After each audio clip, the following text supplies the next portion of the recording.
Stay behind the voices.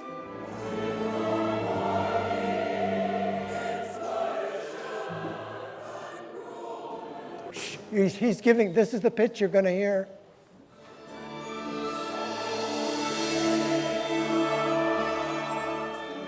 My name is Megan Satie. I'm a soprano in Jim's choir here at St. Albans. Singing in choirs is something I've done since I was 9 years old, so I decided after a year or two of coming to St. Albans just at the services, I decided to come and audition to be a member of the choir.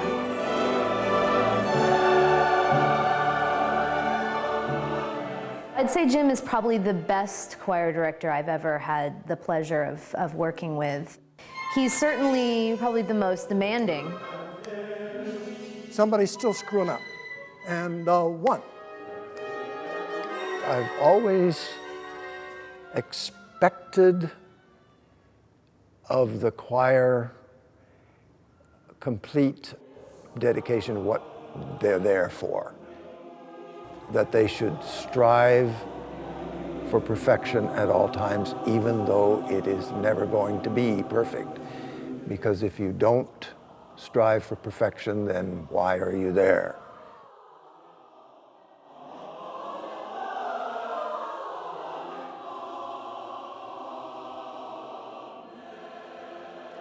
Lyndon Lee, please. Shh, don't talk about it, just do it.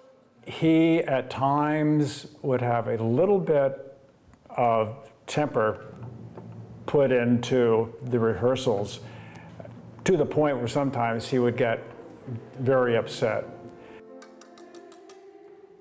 Nuke. Good. One particular rehearsal, we were doing a major work, and Jim got very frustrated with it. The choir was doing terribly, and finally he just reared back and said, "That's it, we can't do it, I'm canceling the performance," slammed down the piano, went into his office.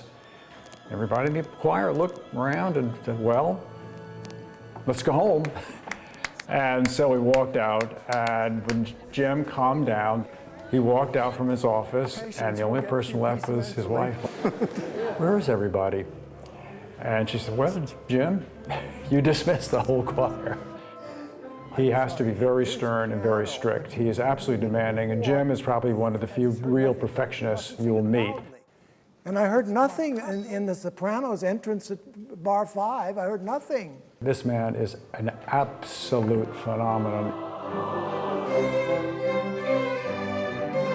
Stay with me. You're dragging.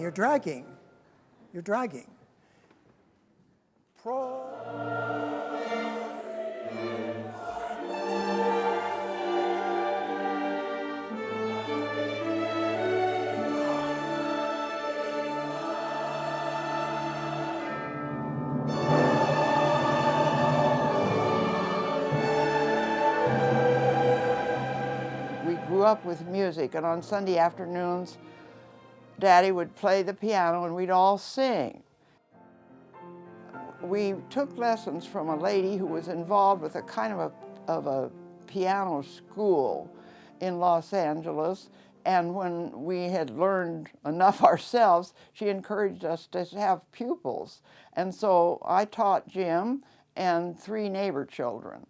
And I've always been kind of proud that I really did first teach him how to play the piano, but he was very quickly far ahead of me.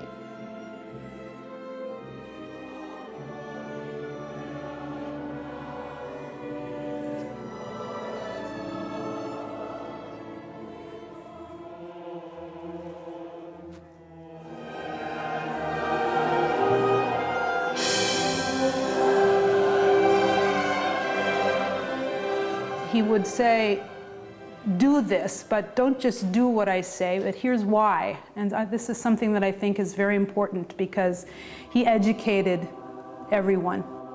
No.